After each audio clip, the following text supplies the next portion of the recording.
A'udzu billahi minasyaitonir rajim. Bismillahirrahmanirrahim. Wala in akhorna anhumul adzaba ila ummatin ma'dudah ila ummatin ma'dudatil layaqulunna ma yahbisuh ala yauma ya'tihim laisa masrufan anhum wa haqobihim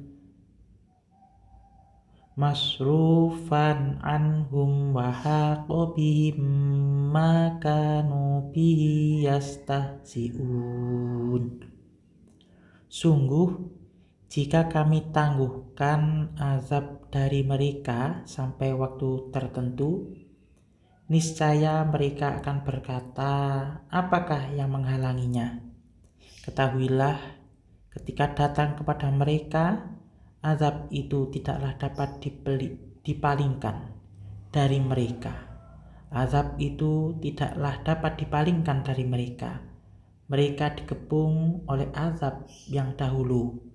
Mereka selalu memperolok-olokkannya.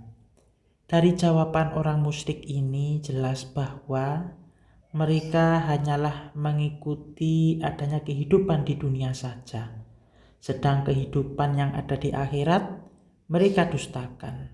Jika Allah menunda datangnya azab yang telah diancamkan oleh Rasul-Nya kepada mereka sampai kepada waktu yang telah ditentukan, mereka mencemooh dan berkata, apakah gerangan yang menghalang-halangi datangnya azab itu kepada kami jika benar azab itu akan datang? Allah mengancam bahwa azab itu pasti datang pada waktu yang telah ditentukan oleh Allah sendiri. Dan nanti bila azab itu datang, maka tidak ada yang memalingannya. Dan tidak ada seorang pun yang dapat menahan atau menolaknya. Mereka akan dikepung dari segala penjuru oleh azab yang selalu mereka perolok-olokkan. Wala in adzaqnal insana minna rahmatan thumma naza'naha min innahu laya'usum kafur.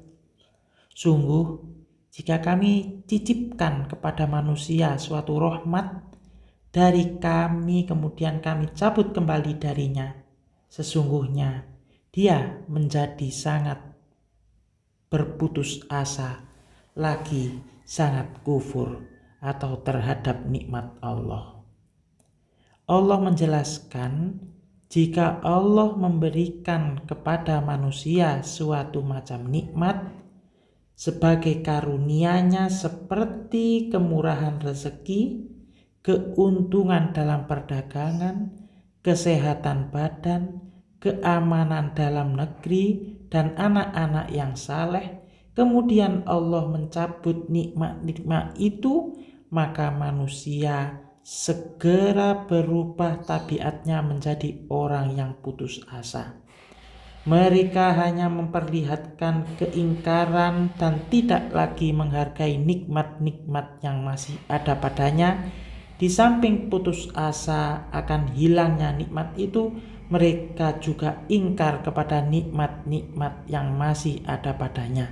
Hal itu disebabkan karena ia tidak memiliki dua sifat yang utama, yaitu kesabaran dan kesyukuran. Wala in adzaqnahu na'ma'a ba'da dharra'a massathu layaqulunna dhahabbas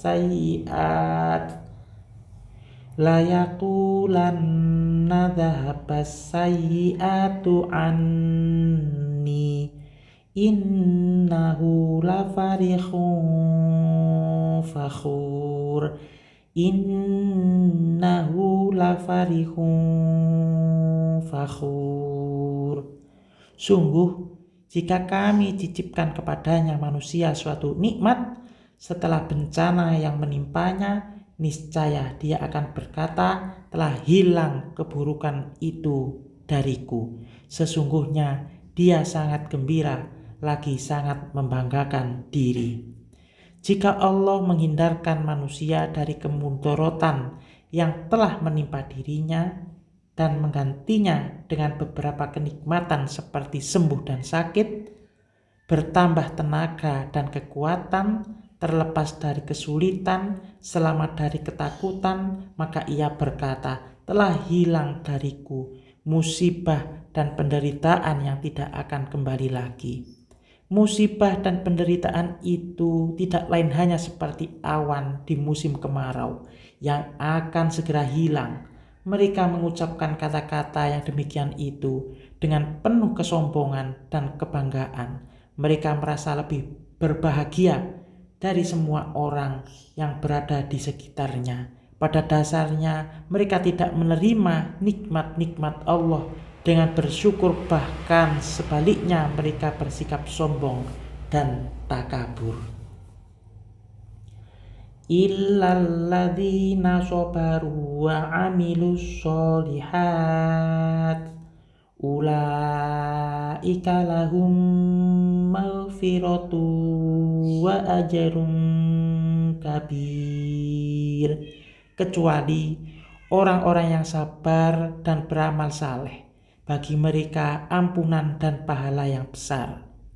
Kemudian Allah mengecualikan dari orang-orang yang bersifat seperti tersebut di atas beberapa orang yang sabar, yang selalu berbuat kebajikan. Mereka itu berlaku sabar ketika ditimpa musibah, beriman kepada Allah, mengharapkan pahalanya, dan berbuat amal saleh ketika musibahnya itu telah diganti dengan kenikmatan, serta mensyukuri nikmat itu dengan mengamalkan berbagai amal kebajikan untuk mencapai keridhaan Allah. Mereka akan mendapatkan ampunan dari Allah dan pahala yang besar di akhirat nanti, sebagaimana tercantum dalam firman-Nya, wal asr innal insana lafi khusr illalladzina amanu wa amilus sholihati wa tawashaw bil haqq wa tawashaw bis sabr. Demi masa, sungguh manusia berada dalam kerugian, kecuali orang-orang yang beriman dan mengerjakan kebajikan serta saling menasehati untuk kebenaran dan saling menasehati untuk kesabaran. Surat Al-Asr ayat 1-3. Fala'allaka tarikum ba'da ma yuha ilaika wa dha'iqum bihi sadruka ayyaqulu laula unzila alaihi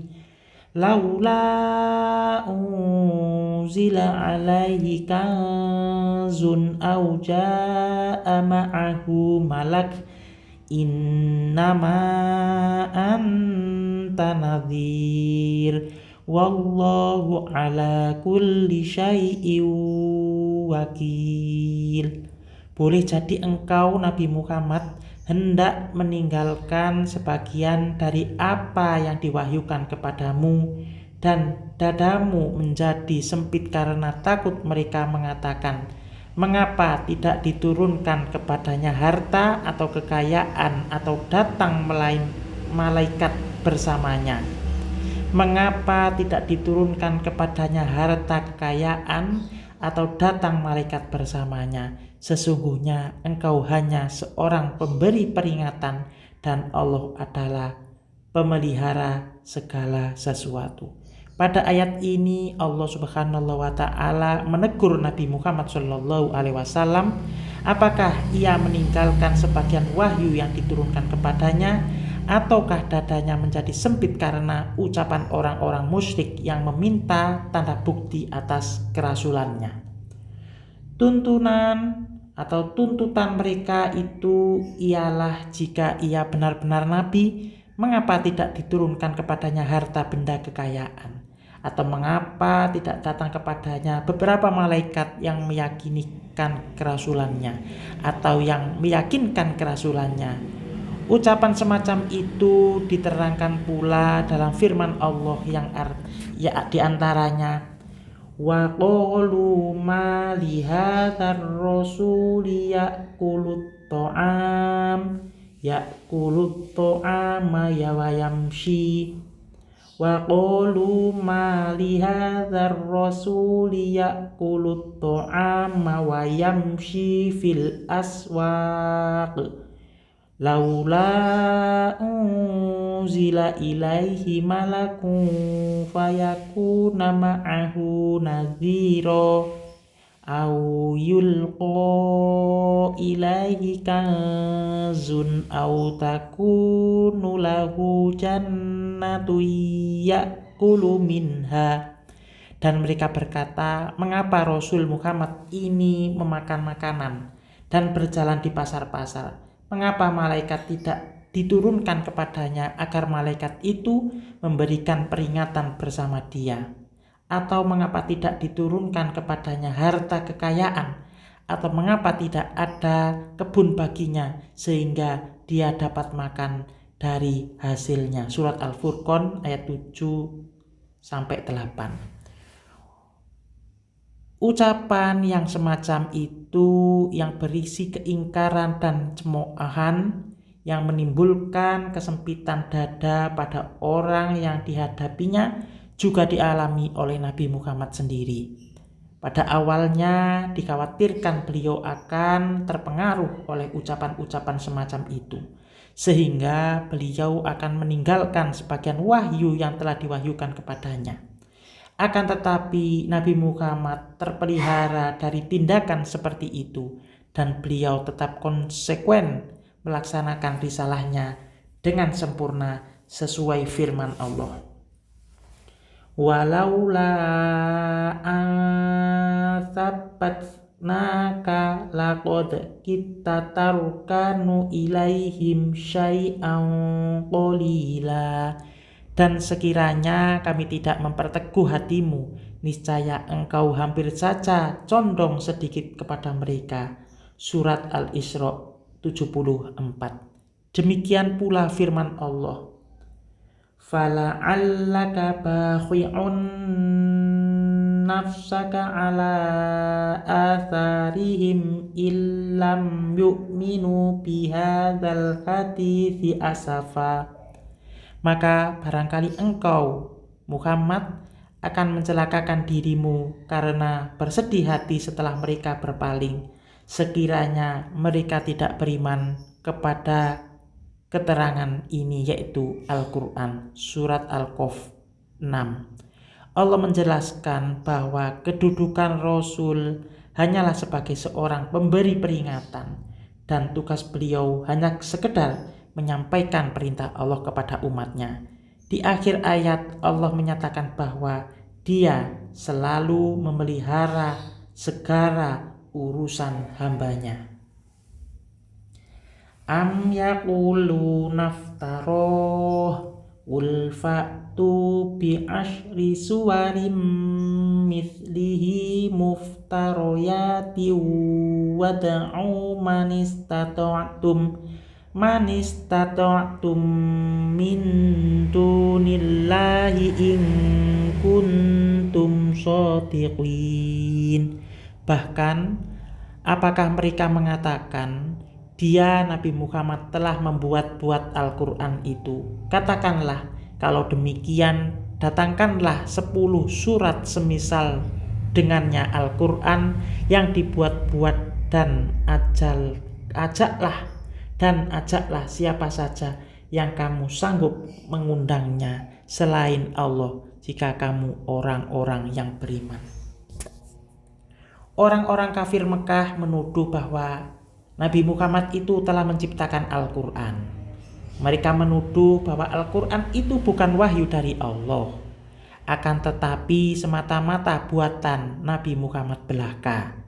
Maka Nabi Muhammad diperintahkan untuk menantang orang-orang kafir Quraisy, termasuk pula orang-orang yang meragukan bahwa Al-Quran itu sebagai firman Allah, untuk membuat 10 surat yang sama dengan Al-Quran yang isinya mencakup hukum-hukum atau syariat kemasyarakatan, hikmah-hikmah, nasihat-nasihat, berita-berita yang gaib tentang umat-umat terdahulu, dan berita-berita yang gaib tentang peristiwa yang akan datang, dengan susunan kata-kata yang sangat indah dan halus, sukar ditiru oleh siapapun karena ketinggian bahasanya yang mempunyai pengaruh yang sangat mendalam kepada jiwa setiap orang yang membaca dan mendengarkannya. Sesudah itu dijelaskan bahwa mereka telah mengenal Nabi Muhammad. Beliau telah bergaul berpuluh-puluh tahun di tengah-tengah mereka, dan mereka tidak pernah mendapatkan beliau berdusta dan menyalahi janji sehingga mendapat gelar Al-Amin. Dengan sifat yang sudah terkenal kejujurannya sejak sebelum diangkat menjadi nabi, tidak wajar apabila beliau tiba-tiba berubah menjadi penipu atau pendusta seperti yang mereka tuduhkan, yaitu mengada-ngada Al-Quran dan mengatakan dari Allah. Seorang sastrawan, bagaimanapun pandainya dan mahirnya membuat suatu karangan, tentu dapat saja ditiru atau diimbangi oleh sastrawan yang lain. Akan tetapi orang musyrik tidak mampu menciptakan surat-surat yang sama dengan Al-Quran. Padahal mereka sebagai pemimpin Quraisy, termasuk pujangga, ahli bahasa, dan sastrawan yulung, karena hasil karya kesusastraan mereka dalam bentuk syair sering dipamerkan, bahkan dipertandingkan dengan gelanggang musabakoh keindahan bahasa di pasar Ukas, Zul Majas, dan Majannah. Jika mereka secara sendiri-sendiri ternyata tidak mampu mengemukakan surat-surat yang sama seperti Al-Quran, maka mereka dipersilahkan mengundang orang-orang yang sanggup membantu mereka jika mereka memang orang-orang yang benar. Fa'illam yastajibu lakum fa'lamu annama unzila bi'ilmillah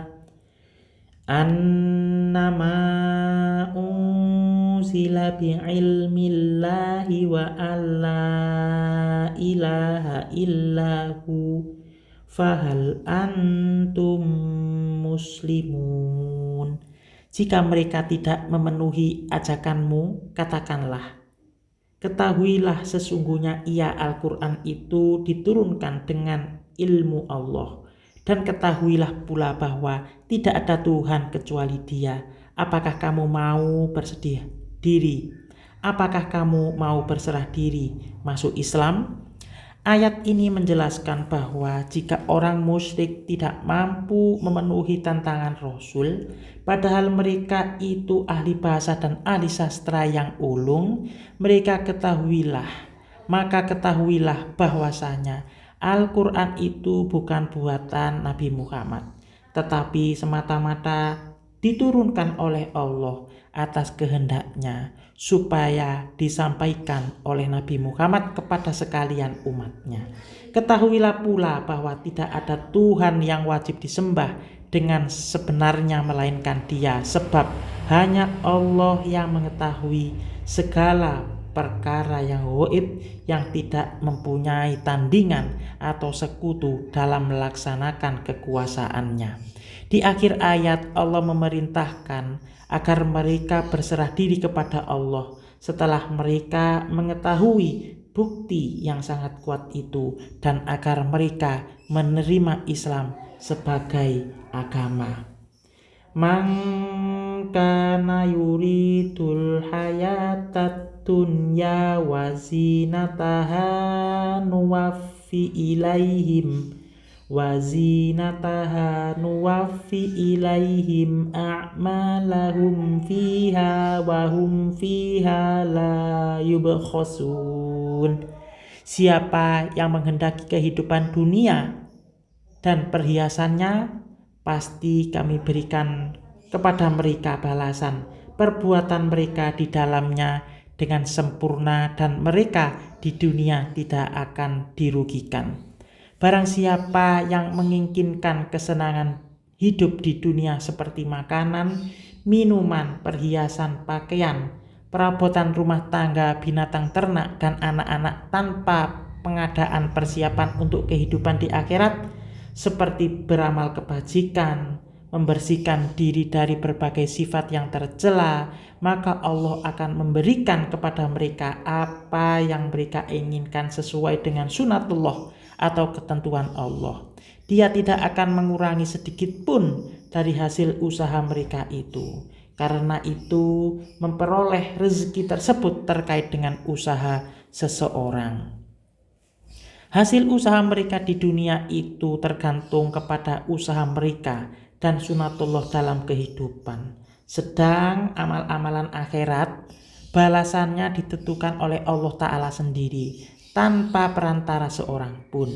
Barang siapa yang menginginkan kesenangan hidup di dunia seperti makan, minum, perhiasan, pakaian, perabot rumah tangga, binatang ternak, dan anak-anak tanpa mengadakan persiapan untuk kehidupan akhirat, seperti beramal kebajikan, membersihkan diri dari berbagai sifat yang tercela, maka Allah akan memberikan kepada mereka apa yang mereka inginkan sesuai dengan sunatullah atau ketentuan Allah.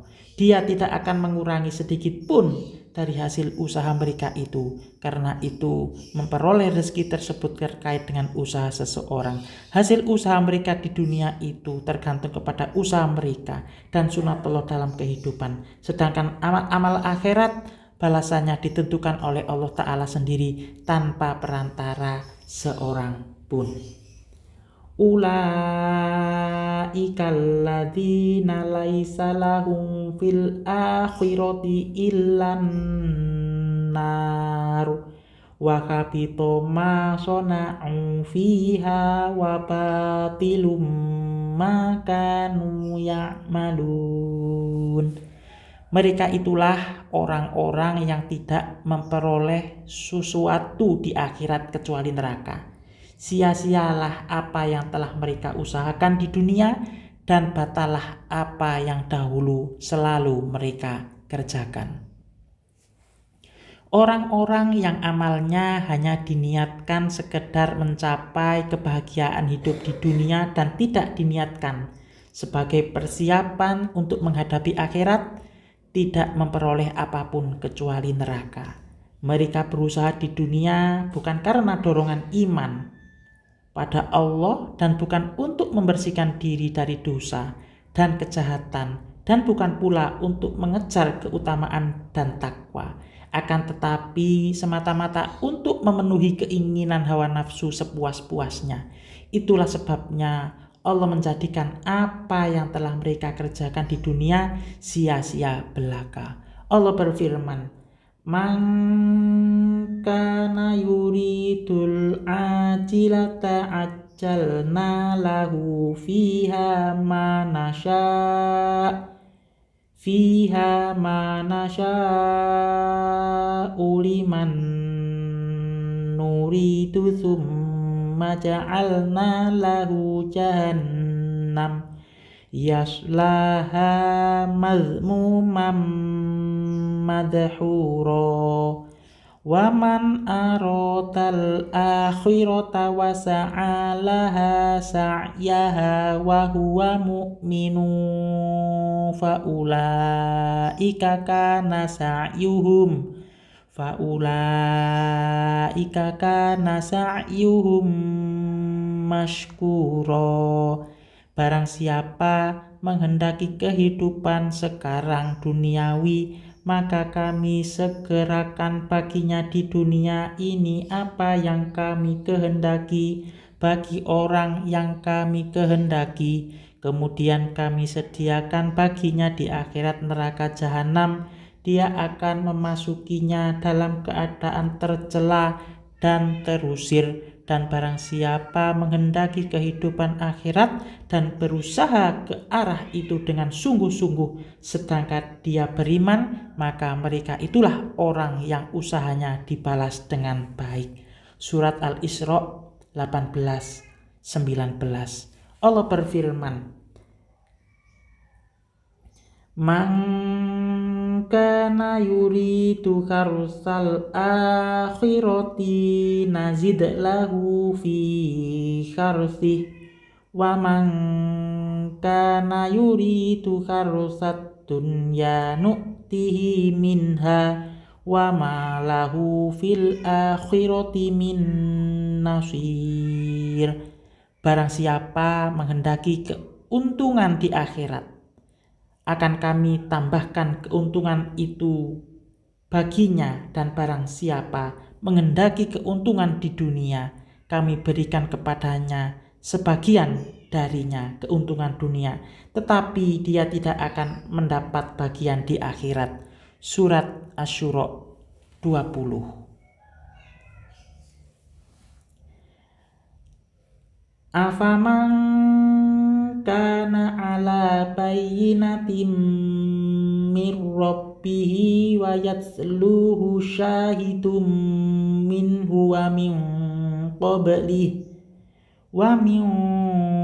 qablihi kitabu Musa imamau wa rahmah ulaika yu'minuna bih wa may yakfur bihi minal ahzabi fannaru mau'iduhu fala taku fi miryatin minhu innahul haqqu mir rabbika walakinna aktsaron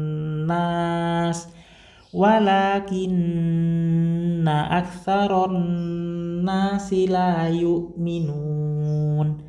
Apakah orang yang sudah mempunyai bukti yang nyata Al-Quran dari Tuhannya, diikuti oleh saksi darinya, dan sebelumnya sudah ada pula kitab Musa yang menjadi pedoman dan rahmat, mereka beriman kepadanya, sama dengan orang kafir yang hanya menginginkan kehidupan dunia. Siapa yang menginginkannya Al-Quran dari golongan-golongan penentang Rasul, nerakalah tempat kembalinya.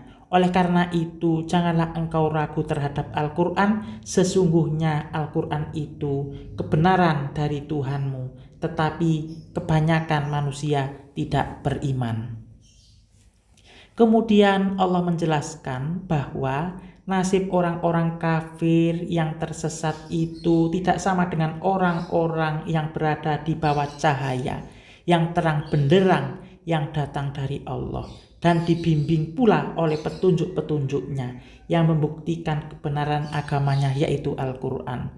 Kebenaran itu juga didukung oleh bukti-bukti yang lain yang datang sebelumnya, yaitu kitab Taurat yang diturunkan kepada Nabi Musa sebagai landasan iman yang menjadi rahmat bagi orang yang mempercayainya di kalangan Bani Israel. Orang-orang yang mempunyai sifat yang demikian utamanya itu tentu tidak sama dengan orang-orang yang hanya mengejar kehidupan dunia yang fana, dan tidak sama pula dengan orang yang mengutamakan kehidupan kerohanian saja untuk mencapai kebahagiaan di akhirat. Barang siapa memperhatikan beberapa segi keutamaan yang tersebut dalam ayat ini, mereka itulah orang-orang yang beriman, yang menghimpun antara dalil-dalil yang nyata dan dalil-dalil yang diambil dari kitab lain.